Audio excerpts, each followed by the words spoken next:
அமெரிக்க தமிழ் உறவுகள் அனைவருக்கும் அன்பு வணக்கங்கள். 12வது உலக தமிழர் பொருளாதார மாநாடு அமெரிக்க தலைநகரில் அக்டோபர் மாதம் இடம்பெறுகின்றது. இந்த மாநாட்டில் என்னென்ன வித்தியாசங்கள் அல்லது என்ன மாதிரியான நிகழ்வுகள் இடம்பெற போகின்றன என்பதை பற்றி அறிந்து கொள்வதற்காக நம்முடைய அண்ணன் திரு ராஜாராம் அவர்கள் இணைந்து கொள்கின்றார். மேனால் வாஷிங்டன் தமிழ்ச்சங்கத்தின் தலைவர், அதே நேரம் தமிழ்சார் நிகழ்வுகளுக்கு பல முயற்சிகள் எடுத்த வண்ணம் இருக்கும் அமெரிக்க தமிழர். இன்றைய நாள் சந்திக்கின்றோம். இந்த மாநாட்டின் ஒருங்கிணைப்பாளராக எம்மை அழைத்து செல்ல போகின்றார். இந்த 3 நாள் நிகழ்வில் என்ன வித்தியாசமாக இருக்க போதுன்னா, இது 12வது மாநாடு.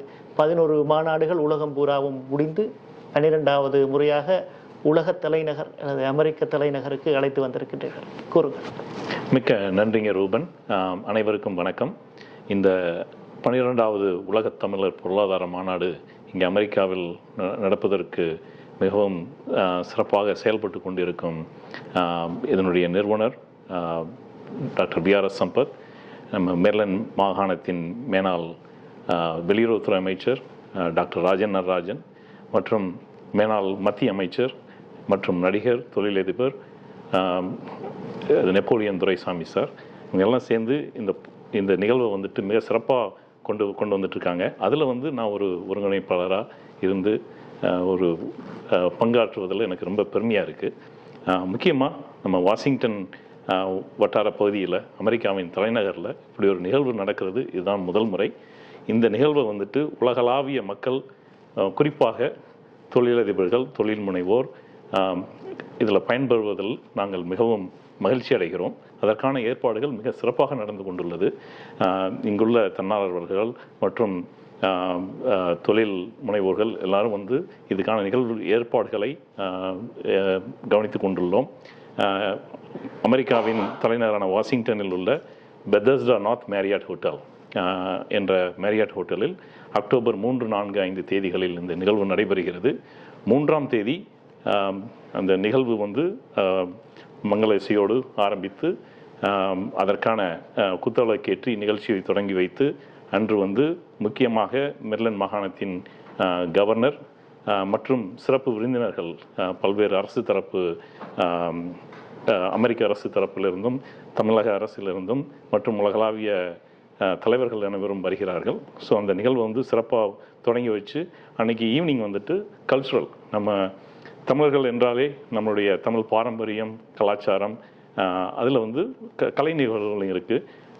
அதுக்கப்புறம் நம்ம தமிழர்கள் விருந்தோம்பலுக்கு மிகவும் போற்றத்தக்கவர்கள். அதனால் அமெரிக்காவின் வாஷிங்டன் தலைநகரில் ஒரு சிறப்பான தமிழ் விருந்தோம்பலும் நாங்கள் ஏற்பாடு செய்துள்ளோம்.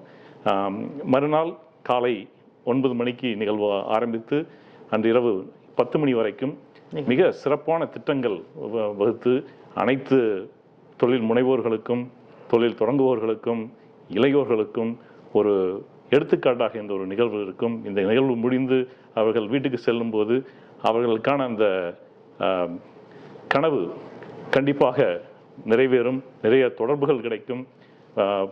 இன்வெஸ்டர்ஸ் எல்லாம் வர்றாங்க. ஸோ இந்த நிகழ்வு ஒரு உலகளாவிய மக்கள் மத்தியில், தமிழர்கள் மத்தியில் ஒரு பெரிய ஒரு மாற்றத்தை உருவாக்கும் என்று நாங்கள் நம்புகிறோம். அதற்கான ஆயத்த பணிகள் மிக சிறப்பாக நடந்து கொண்டுள்ளது.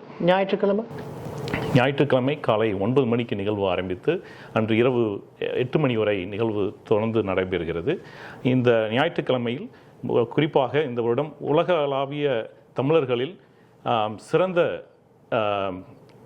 தமிழர்கள் பொருளாதார நிபுணர்கள், அமைப்புகள், அவர்களுக்கு அவார்ட் செரமனி விருதுகள் வழங்கப்படுகிறது. இது ஒரு முக்கிய நிகழ்வாக பார்க்கப்படுகிறது. ஏன்னா நம்ம எல்லாரையும் ரெகனைஸ் பண்ணி அவங்களுடைய எஃபர்ட்டை வெளியில் கொண்டு இப்போ நம்ம கம்யூனிட்டிக்கு தெரிய வச்சாதான் தே ஃபீல் மோட்டிவேட்டட். ஸோ இந்த நிகழ்வு ரொம்ப சிறப்பாக வந்துட்டுருக்கு. நிறைய பேனல்ஸ் ரெடி பண்ணியிருக்கோம். ஒவ்வொரு பேனலும் 1 மணி நேரம், சிறப்பான பேச்சாளர்கள் எல்லாம் வர்றாங்க. இவங்களெல்லாம் நேரில் சந்திக்கிறதே சில நேரம் கடினம். பட் இந்த நிகழ்வில் நேரில் அவங்க டைம் ஒதுக்கி நம்ம தமிழர்களுக்காக ஒன்றிணைந்து அவர்களுடைய எக்ஸ்பீரியன்ஸை ஷேர் பண்ணுறாங்க. ஸோ அதனால் இந்த நிகழ்வு ஒரு மாபெரும் வெற்றியாக அமையும் என்ற நம்பிக்கை இருக்கிறது. நீங்கள் அனைவரும் அமெரிக்காவின் தலைநகரான வாஷிங்டன் டிசியில் இந்த நிகழ்வை சிறப்பிக்குமாறு மிகவும் அன்போடு கேட்டுக்கொள்கின்றோம். சிறப்பண்ணன். அதே நேரம் இது இப்போ பிரேக் அவுட் செஷன்ஸ் என்று சொல்லுவார்கள். இப்போ ஒரு பேனல் நடக்கோக்க இல்லாட்டி எனக்கு 2 நிகழ்வில் பங்கு பெறணுமெண்டா அதுக்கு என்ன மாதிரியான ஏற்பாடுகள் செய்திருக்கு? அதற்கான ஏற்பாடுகள் நடந்து கொண்டுள்ளது. குறிப்பாக ஞாயிற்றுக்கிழமை அமெரிக்காவில் உள்ள சில முக்கிய அரசின் உயர் அதிகாரிகள் வந்து அவங்களோட வந்துட்டு 1-on-1 இன்ட்ராக்ஷன் அந்த பேரல் செஷன் வந்துட்டு it's a unique programme. So அது நடக்குது. அதனால் வந்து கவர்மெண்ட்டில் எப்படி நம்ம வந்துட்டு அவங்களுடைய தொடர்பை உருவாக்கி எப்படி ஒரு கவர்மெண்ட் கான்ட்ராக்ட்ஸ் எல்லாம் வாங்குறது அப்படிங்கிறதுக்கான ஒரு ஆக்கப்பூர்வமான ஒரு இன்ட்ராக்ஷன் நடக்க போகுது. குறிப்பாக தற்போதைய அரசியல் சூழ்நிலையில் பல தொழில் முனைவோர் மத்தியில் பல கேள்விகள் இருக்கலாம்.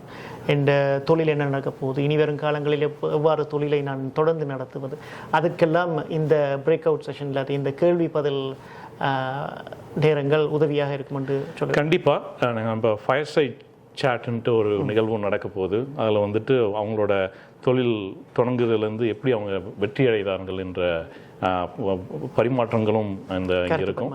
அதனால் இது வந்து எல்லோருக்கும் ஒரு சிறந்த ஒரு நிகழ்வாக அமைந்து அவருடைய தொழிலை மேம்படுத்துவதற்கும் புதிதாக தொழில் தொடங்குபவர்களுக்கு ஒரு ஊக்கத்தையும் ஆக்கத்தையும் அதற்கான ஒரு நெட்வொர்க்னு சொல்லுவோம் இல்லையா, அதை உருவாக்குவதில் இந்த 12வது உலகத் தமிழர் பொருளாதார மாநாடு ஒரு எடுத்துக்காட்டாக அமையும் என்பதில் எனக்கு மிகுந்த நம்பிக்கை இருக்கின்றது. நன்றி அண்ணன்.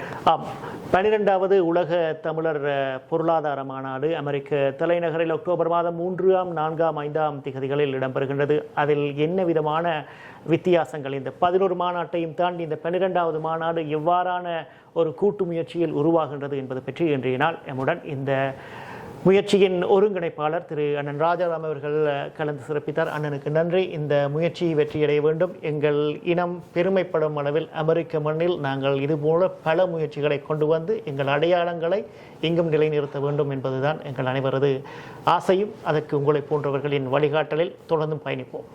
மிக்க நன்றிங்க ரூபன். நன்றி.